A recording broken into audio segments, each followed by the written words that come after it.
გასული წლის აგვისტოში საქართველოს წიგნის გამომცემელთა და გამავრცელებელთა ასოციაციამ გადაწყვეტილება მიიღო, რომ დარეგისტრირებულიყო უცხოური გავლენის აგენტად, ეს ჩვენთვის მიუღებელი აღმოჩნდა 20-ზე მეტი წევრისთვის და შემოდგომაზე უკვე დავტოვეთ ასოციაცია და მაშინვე გადაწყდა, რომ დაფუძნებულიყო ახალი ასოციაცია, რომელიც იმავე ღირებულებებს შეინარჩუნებდა, რაც წლების განმავლობაში იცის ჩვენმა მკითხველმა და ყველა იმ ადამიანმა, ვინც წიგნის ასოციაციის და ზოგადად საგამომცემლო სექტორის მიერ ორგანიზებულ პლატფორმებზე იღებს მონაწილეობას, იქნება ეს ფესტივალები თბილისსა თუ რეგიონებში და ასევე, რა თქმა უნდა, საერთაშორისო სტენდებზე საქართველოს სტენდი.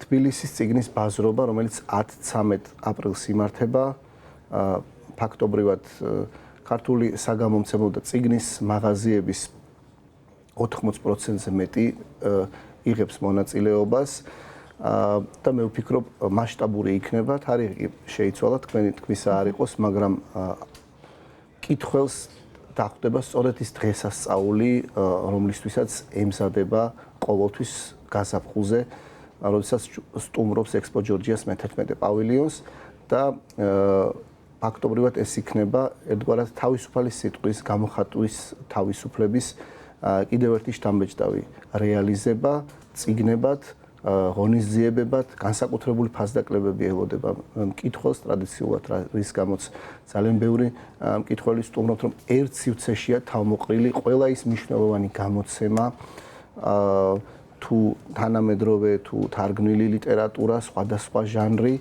მე ვფიქრობ, ძალიან მასშტაბური იქნება, დრო კი ცოტა გქონდა, რა თქმა უნდა, ამის ორგანიზებისთვის, რადგანაც იანვარში დაფუძნდა საქართველოს წიგნის ასოციაცია, მაგრამ ეს იყო ერთგვარად ჩვენი მკითხველის, თავისუფალი მკითხველის მოთხოვნა, რომელიც არ ეგუება სისტემის მარწუხებს და არ ეგუება იმ მკვდრადშობილ კანონებს, რომელსაც ოლიგარქის პარლამენტი იღებს. ცენზურის კანონი იქნება ეს თუ რუსული კანონი თუ მთელი ის წყება, რომელიც ავტორიტარიზმის მარწუხების შემოჭერას უწყობს ხელს. ლიტერატურას დიდი ძალა აქვს, ლიტერატურას ის ძალა აქვს, რომელსაც ბევრი რამის გახსენება შეუძლია. მსოფლიო გამოცდილების გაცნობა ჩვენთვის კიდევ ერთხელ რა ხდებოდა სულ ახლახან, რა ხდებოდა თუნდაც საქართველოს უახლოეს წარსულში და წიგნებად განსხეულებული ეს მეხსიერება და გამოცდილება ძალიან შთამბეჭდავია, არ იკარგება, არავის არ შეუძლია წაშალოს, მიუხედავად იმისა, რომ ჩვენ ამის პრეცედენტები გქონდა მე-20 საუკუნეში, მე-19 საუკუნეში, თუ როგორ ებრძოდა ცენზურა ნამდვილ მწერლობას და ლიტერატურას. თერგდალეულებმა და შემდგომ უკვე მე-20 საუკუნის 60-იანი წლებიდან ქართველმა ავტორებმა, ეროვნულ განმათავისუფლებელმა მოძრაობამ, რომლის სათავეშიც ასევე მწერლები იყვნენ, ჩვენ მოგვიპოვა დამოუკიდებლობა. სწორედ გუშინ იყო 31 მარტი საქართველოს საერთო სახალხო რეფერენდუმი, როდესაც ჩვენ საკუთარი თავი დავიმკვიდრეთ მსოფლიო რუკაზე, როგორც ერთიანმა ქვეყანამ.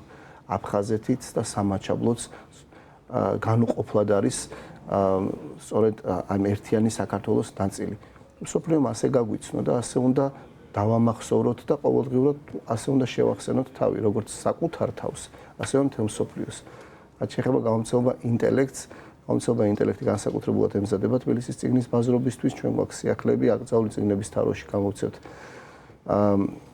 არქიპელაგ გულაგს, ალექსანდრ სოლჟენიცინის ეპოქალურ ნაშრომს მზია გალდავაძის თარგმანი იქნება, გვაქვს სერია ინტელექტი კლასიკა, 4 წიგნი გამოიცემა ამ სერიაში, ელზა მორანტეს, ჯონ სტაინბეკის, ადამ მიცკევიჩის, არტურ მილერის ნაწარმოებები, შედევრები, თანამედროვე ქართველი ავტორები, ახალი წიგნები, ნათელა ჯანელიძის, გაბრიელ ტანიეს, თამარ ჟღენტის ახალი წიგნები, ეს ავტორები, მე ვფიქრობ, უფრო უკეთ უნდა გაიცნოს და კარგად უნდა გაიცნოს თანამედროვე მკითხველმა და ღონისძიებები, შეხვედრები ავტორებთან წარდგენა, ახალი წიგნების ოლგა ტოკარჩუკის რომანის ემპუსების ნადიმის წარდგენა გვექნება პოლონეთის ინსტიტუტთან ერთად კატია ვოლტერსი ჩამოდის საგანგებოდ ამ დღისთვის ოლგა ტოკარჩუკის ნაწარმოებების რომისი რომანების თარგმნელი საბას პრემიის გამარჯვებული და მე ვფიქრობ ძალიან ბევრ საინტერესო სიახლეს ნახავს ინტელექტის სტენდთან წიგნის ბაზრობაზე მოსული მკითხველი.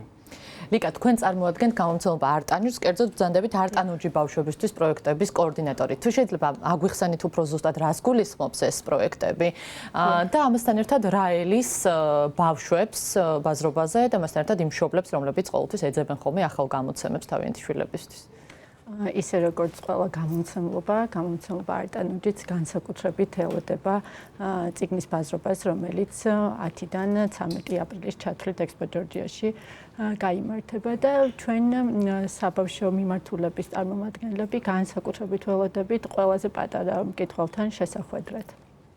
გამომცემლობა არტანურჯმა გადაწყვიტა, რომ შეექმნა მიმართულება არტანურჯ ბავშვებისთვის, მას მერე, რაც კარგად გავაანალიზეთ, რომ ბავშვი არის ძალიან მნიშვნელოვანი და ჩვენთვის ერთ-ერთი ძალიან მთავარი მკითხველი. შესაბამისად, შემდეგ გადავწყვიტეთ, რომ შეგვექმნა მაღალი ხარისხის წიგნები სპეციალურად ბავშვებისთვის. როდესაც საუბრობ ჩვენ მაღალ ხარისხზე, რა თქმა უნდა, არ იგულისხმება მხოლოდ ტექსტი, არამედ ბევრი სხვადასხვა კომპონენტი, რაც კარგ გამოცემას გულისხმობს. ეს არის ილუსტრაცია, დიზაინი, ვიზუალი, თანამედროვე ლიტერატურა, თარგმანები და ასე შემდეგ. რაც შეეხება ახლა წიგნის ბაზრობას, ჩვენ გვექნება ბევრი სიახლეები და პირველ რიგში მინდა თქვენს მაყურებელს გავაცნო სერია პატარა ადამიანები დიდი ოცნებებით, რომელიც არის მსოფლიო ბესტსელერი. თარგმნილი არის 35 ენაზე და გამომცემლობა არტანურჯმა ახლა უკვე 6 წიგნი გამოვეცით ამ სერიის. სერიის ავტორი არის მარია იზაბელ სანჩეს ვეკარა, ეს არის ესპანელი ავტორი, რომლის კონცეფცია ამაში მდგომარეობს, რომ ბავშვებისთვის უნდა და გაეზიარებინა, რომ ყველა დიდი მიღწევა იწყება პატარა ოცნებებით, ბავშვობის ოცნებებიდან. რეალურად ეს არის ცნობილი ადამიანების ბიოგრაფიები, რომელიც დიდ მოტივაციას აძლევს მკითხველს. აქ შევხვდებით მეცნიერებს, სპორტსმენებს, მუსიკოსებს და სხვადასხვა სფეროს წარმომადგენლებს და იდეა სწორედ ეს არის, რომ ბავშვებს დავანახოთ, რომ წარმატება შეიძლება მრავალფეროვანი და ძალიან სხვადასხვანაირი იყოს. ამ სერიაში სპეციალურად წიგნის ბაზრობისთვის გვექნება ორი ახალი გამოცემა. ეს არის ვინსენტ ვან გოგი, თავისი არაჩვეულებრივი მზესუმზირებით და ფერებით და არაჩვეულებრივი ბიოგრაფიით და რა თქმა უნდა სტივ ჯობსი, რომელიც არის ერთ-ერთი ყველაზე დიდი ინოვატორი. და აი ეს ორი ახალი წიგნი გვექნება წიგნის ბაზრობისთვის. გარდა ამისა, სულ პირველად წარვადგენთ სერიას აფერატე წიგნი. და დიახ, ეს არის 2-1-ში, თან წიგნი შეგვიძლია წავიკითხოთ, თან გავაფერადოთ, რაც ბავშვების წარმოსახვას კიდევ უფრო ხელს შეუწყობს. აქ გულისხმობთ ქართული ზღაპრებს, ეს არის ასევე არტანურჯის სერია, სადაც ქართული ხალხური ზღაპრები და თანამედროვე ზღაპრები არის გაერთიანებული. ეს არის ადაპტირებული ტექსტი, მარტივად გასაგები მოკლე შინაარსი და თანამედროვე ილუსტრაციები, რაც განსაკუთრებით მოსწონთ ბავშვებს და სწორედ ამ წიგნებზე დაყრდნობით შევქმნით გასაფერადებლები. და ასევე მინდა ვახსენო ქართული მიმართულება, ქართული მითური გმირები და მათი სამყარო, ასევე გვექნება გასაფერადებელი წიგნი ამ არაჩვეულებრივი ბესტსელერისა. ზოია, თქვენ ახსენეთ, რომ ეს იქნება ტრადიციულად დიდი დღესასწაული მკითხველისთვის. როგორ ფიქრობთ, აი ამდენი წლის განმავლობაში წელს კი იცოლა სახე, მაგრამ მაინც რა აქცევს წიგნის ბაზრობას აი სწორედ ამ დღესასწაულად? მასშტაბურობა, ის რომ ყველაფერი თავმოყრილია ერთ ჯადოსნურ სივრცეში, წიგნი მართლაც ჯადოსნური სამყაროა ჩვენი წარმოსახვისთვის, მოგზაურობა მართლაც ამ განსაკუთრებულ სამყაროში.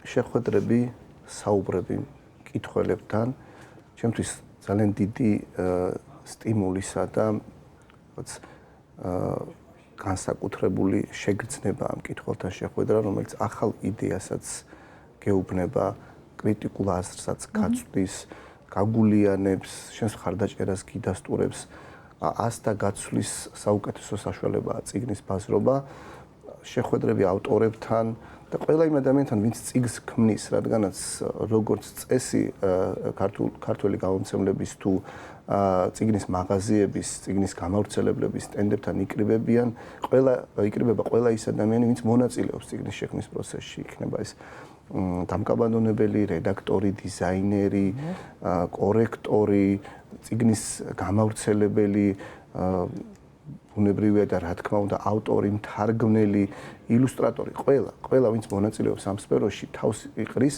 და კითხველს შეუძლია და ასევე მას კითხველისთვისაც გაზიარებაც შეუძლია. ანუ სფეროს და სექტორის ყველა წარმომადგენელი მართავს დიალოგს, გარდა იმისა, რომ წიგნი იყიდება და ჩვენ ასევე უკვე შეძენილ თუ წაკითხული წიგნის შთაბეჭდილებებით შეგვიძლია მოვისმინოთ. ეს არის საუკეთესო დღეები წიგნზე სასაუბროთ. ჩვენ დაგვარწმუნა ჩვენმა გამოცდილებამ, რომ კულტურა, ლიტერატურა, მეცნიერება არის საუკეთესო საშუალება ტირანიის წინააღმდეგ, ავტორიტარიზმის წინააღმდეგ, გაუნათლებლობის წინააღმდეგ, რაც ერთბაშად ესე დაგვატყდა თავს მთელ ქვეყანას ავტორიტარიზმის ქსელის არსებობით. ამას რა შეიძლება დავუპირისპიროთ ჩვენ მშვიდობიანად, ბუნებრივია ის გრძელვადიანი და ასე ვთქვათ, განათლებით აღჭურვილი გზა, რომელსაც არა აქვს ალტერნატივა, რადგანაც ისტორიის ცოდნა ჩვენთვის, ისტორიის გაყალბებას ცდილობს სწორედაც პუტინის რუსეთი და ავტორიტარიზმი დღეს ჩვენთვის. ისტორიის კარგად ცოდნა, ამის გააზრება, ამაზე საუბარი და დემაგოგიის უგულებელყოფა, რაც ასევე თავისუფლია ჩვენთვის, სწორედ წიგნებით და ამ თავისუფალი სამყაროთია შესაძლებელი.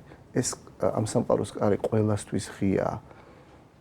და მე ვფიქრობ, მართლაც გამორჩეული ფაქტია, რომ საქართველოს წიგნის ასოციაციამ შეძლო თბილისის წიგნის ბაზრობის ორგანიზება, სადაც 10-13 აპრილს ველოდებით ყველას და მომავალშიც რა თქმა უნდა დაიგეგმება რეგიონებში, საქართველოს ქალაქებში ახალი და საინტერესო ღონისძიებები. ამის თქმის საფუძველს მაძლევს ისიც, რომ ძალიან აქტიურად დაიწყო საქართველოს წიგნის ასოციაციამ მუშაობა ამ მიმართულებითაც.